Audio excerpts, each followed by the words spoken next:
Hello दोस्तों, railway में assistant loco pilot की वैकेंसी निकल चुकी है। और असिस्टेंट लोको पायलट की वैकेंसी में CBT-1 एग्ज़ाम जो होता है, सबका कॉमन एग्ज़ाम होता है। उसमें CBT-1 एग्ज़ाम में क्या सिलेबस आता है उसका पूरा आज हम यहाँ पर डिटेल देखने वाले हैं। क्योंकि जो असिस्टेंट लोको पायलट की वैकेंसी होती है, इसमें जो सिलेबस है बहुत मेन इसमें रहता है, बहुत अच्छा रोल इसमें निभाता है। तो कौन कौन से इसमें टॉपिक आते हैं हमारे सिलेबस से रिगार्डिंग, वो सारा हम देखेंगे।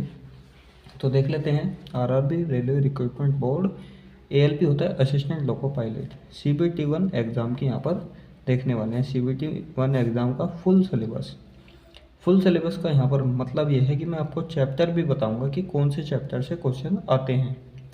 सबसे पहले इसकी थोड़ी सी बेसिक नॉलेज देख लेते हैं कि इसमें कौन कौन से सब्जेक्ट होते हैं, सब्जेक्ट और उसमें कौन कौन से क्वेश्चन, कितने नंबर के क्वेश्चन आते हैं और मार्क्स। ठीक है।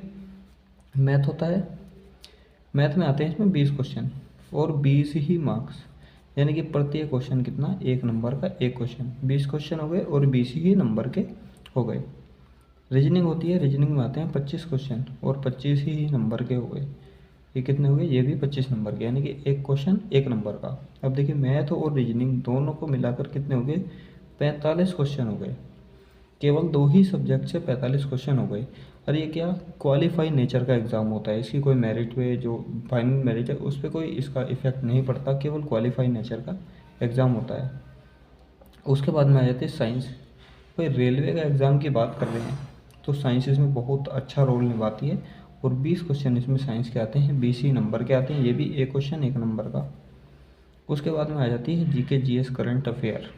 ये 10 क्वेश्चन होते हैं 10 नंबर के और प्रत्येक क्वेश्चन 1 नंबर का। तो टोटल कितने हुए, 75 क्वेश्चन हो गए और 75 ही नंबर के हो गए। तो इसमें सबसे अच्छा रोल किस किस ने निभाया, मैथ और रीजनिंग ने। कितने, भाई कोई सब्जेक्ट है 75 नंबर का एग्ज़ाम है, 45 नंबर तो मैथ और रीजनिंग से ही आ रहे हैं। उसके बाद में 20 नंबर की साइंस है तो 65 क्वेश्चन तो यहीं से हो गए। 10 नंबर में है GK GS current affair. GK GS current affair का बहुत बहुत लंबा चौड़ा सिलेबस है, तो वो कितना, केवल 10 नंबर में। तो इसमें क्या है, मैथ और रीजनिंग जिसका अच्छा खासा हो जाता है एग्ज़ाम, उसका क्वालिफाई हो जाता है। और साइंस भी अगर अच्छा खासा नहीं होता है, नॉर्मल भी हो जाता है, कि जैसे 20 है, अगर साइंस हमने 60% भी कर लिया तो, और अगर ये 60% जब के लिए करना है, अगर हमारा GK GS करंट अफेयर बिल्कुल कमज़ोर है तो हमारा जब 20 में क्वालिफाई एग्ज़ाम हो जाता है। इतना होने के बाद जैसे 75 का एग्ज़ाम हो गया, निगेटिव मार्किंग इसमें 1/3 की हो गई और टाइम है इसमें 60 मिनट का, यानी कि 1 घंटे का टाइम आपको मिलेगा। अब इसमें देख लेते हैं कि टॉपिक जैसे मैथ से देखा हमने 20 क्वेश्चन है। 20 क्वेश्चन में एक चैप्टर होता है सिंप्लीफिकेशन। ठीक है, इसे बोल देते हैं सरलीकरण, हिंदी में बोलते हैं सरलीकरण। तो सरलीकरण से भी इसमें क्वेश्चन आते हैं। और इसे ऐसे न लेना, कमज़ोर मत समझना, अच्छे खासे लेवल के क्वेश्चन इसमें पूछे जाते हैं। कोऑर्डिनेट ज्योमेट्री, इससे भी अच्छा खासा वेटेज आता है क्वेश्चन का। मेंसुरेशन होता है क्षेत्रमिति। ठीक है, क्षेत्रमिति में होता है 2 डायमेंशन और 3 डायमेंशन। 2 डायमेंशन क्या होता है, क्षेत्रफल, और 3 डायमेंशन होता है आयतन। तो दोनों से आपको क्वेश्चन मिलेगा। अर्थमेटिक मैथ में जितना भी क्वेश्चन आते हैं सब में से आपको इसमें किसी भी टाइप का क्वेश्चन आपको मिल जाएगा। उसके बाद में आ जाता है त्रिकोणमिति, त्रिकोणोमेट्री, त्रिकोणमिति से बोलते हैं। त्रिकोणमिति अगर आपने 9th में पढ़ी होगी, 10th में पढ़ी होगी, अगर आप लोग जो है इसमें 11th में और 12th में अगर साइंस से नहीं है तो आपने वहाँ नहीं पढ़ी होगी। पर त्रिकोणमिति जो होती है 10th लेवल की इसमें त्रिकोणमिति आती है। ठीक है, उसके बाद में आ जाती है नंबर सीरीज, इससे भी आते हैं क्वेश्चन। प्रोबेबिलिटी, इससे भी क्वेश्चन आते हैं। अलजेब्रा से भी क्वेश्चन आते हैं। अलजेब्रा से इतना डिफ़िकल्ट इसमें क्वेश्चन नहीं आता है, नॉर्मल ही क्वेश्चन आता है, पर आपको बताना ज़रूरी था। रेशो प्रिपरेशन, यानी कि कितना क्या होता है इसमें, अनुपात, अनुपात और समानुपात। ठीक है, अनुपात और समानुपात दोनों से क्वेश्चन आपको मिलेगा। स्पीड डिस्टेंस, अब स्पीड डिस्टेंस में क्या क्या आता है, देखिए स्पीड डिस्टेंस में आता है एक तो समय और दूरी। ठीक है, समय दूरी हो गया, धारा नाव हो गया, और रेल संबंधित पर्सन। ये स्पीड डिस्टेंस में आ जाते हैं 3 चीज़ें। तो इनमें से अब ये कहना मुश्किल है कि रेल का ही क्वेश्चन आएगा या धारानाव का ही आएगा या समय दूरी का ही आएगा। ये तीनों आपको टॉपिक जो है कवर करने हैं, इनमें से किसी से भी क्वेश्चन आपको पूछा जाएगा। नंबर सिस्टम एक मैथ की जड़ इसे मान सकते हैं। नंबर सिस्टम किस तरीके के क्वेश्चन आते हैं, जैसे बोर्डो मास के क्वेश्चन इससे आएंगे, ठीक है, और फ्रैक्शन के क्वेश्चन इससे आएंगे। इस तरीके के क्वेश्चन इसमें आते हैं नंबर सिस्टम में, तो काफ़ी अच्छा खासा महत्व ये निभाता है। और ये जो चैप्टर हैं, ये आपके अगर आप अच्छे से तैयार कर लेते हैं तो आपको मेंस में भी ये चैप्टर काम आएंगे। प्रॉफिट लॉस भी आपका ज़रूर आएगा। टाइम एंड वर्क होता है समय तथा कार्य का भी क्वेश्चन आपको मिलेगा, ठीक है। समय तथा कार्य और एक चैप्टर होता है पाइप और टंकी, ये दोनों एक जैसे चैप्टर हैं। अगर आप एक को कंप्लीट करेंगे तो दूसरा लगभग आपका 70% तो ऑटोमेटिक कंप्लीट हो जाएगा। उसके बाद इंटरेस्ट में क्या है, सिंपल इंटरेस्ट साधारण ब्याज और कंपाउंड इंटरेस्ट चक्रवृद्धि ब्याज, इन दोनों से क्वेश्चन आपको मिलेगा। परसेंटेज है, इससे भी क्वेश्चन मिलेगा, और एवरेज औसत, इससे आपको क्वेश्चन मिलेगा। तो कुल मिलाकर मैं जैसे मैथ के 20 क्वेश्चन हैं, तो ये 16-17 टॉपिक हैं मैथ के जो आपको मिलेंगे। उसके बाद आ जाते हैं रीजनिंग भी अच्छा खासा महत्व निभाती है रेलवे में, और 25 नंबर की रीजनिंग है। 25 क्वेश्चन है, 25 नंबर की रीजनिंग है। एनालॉजी है एक चैप्टर रीजनिंग में, इससे आपको क्वेश्चन ज़रूर मिलेगा।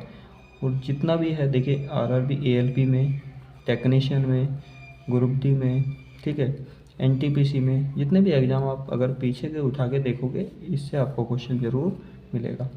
क्लासिफिकेशन है, जिसे हिंदी में बोल देते हैं वर्गीकरण, इससे भी आपको क्वेश्चन मिलेगा। कोडिंग डिकोडिंग, इससे ज़रूर ही क्वेश्चन मिलेगा। ये मान लीजिए 110% जिससे क्वेश्चन आना ही आना है।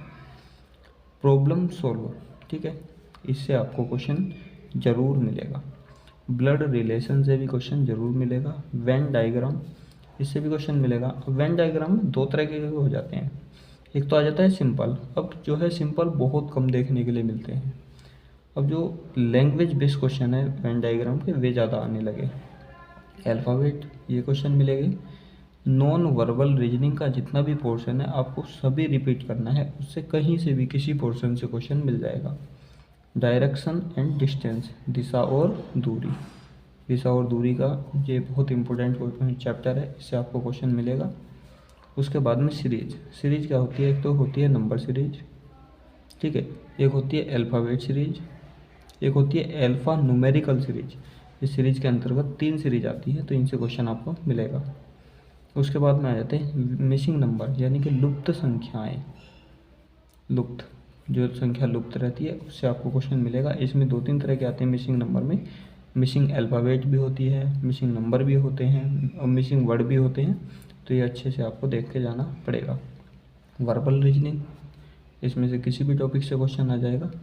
ऑर्डर एंड रैंकिंग, ठीक है, क्रम और निर्धारण, इससे आपको क्वेश्चन जरूर मिलेगा। तो ये मोटे मोटे 13 से 14 टॉपिक हैं रीजनिंग के। अगर आप लोग इन टॉपिकों को कर लेते हैं, इसमें भी जैसे कुछ रह गए हैं जैसे डाइस आप बोल सकते हैं, ठीक है, कैलेंडर बोल सकते हैं, क्लॉक बोल सकते हैं, ये 2-3 टॉपिक रह गए। इनसे नॉर्मल है ये टॉपिक, आप इन्हें देख के चले जाना। और ये जो 25 नंबर की रीजनिंग है ना, इतने टॉपिक में आपको 20+ क्वेश्चन इन्हीं टॉपिक से आपको मिल जाएंगे। उसके बाद में आ जाते हैं साइंस का। देखिए आपको पता है साइंस है फिजिक्स है, केमिस्ट्री, बायोलॉजी, एनवायरनमेंट। फिजिक्स भौतिक विज्ञान, केमिस्ट्री रसायन विज्ञान, बायोलॉजी जीव विज्ञान, एनवायरनमेंट होता है जो हमारा पर्यावरण अध्ययन बोल देते हैं, ठीक है। अब जो ये फिजिक्स, केमिस्ट्री, बायोलॉजी ये हैं, अगर इनके एक एक चैप्टर को मैं बताऊंगा तो वो ये ज़्यादा बड़ी वीडियो हो जाएगी, इसलिए एक छोटी सी वीडियो बना दूंगा, इसके सभी चैप्टर डिस्कस कर लूँगा। इसके बाद में आ जाते हैं लास्ट जीके जीएस।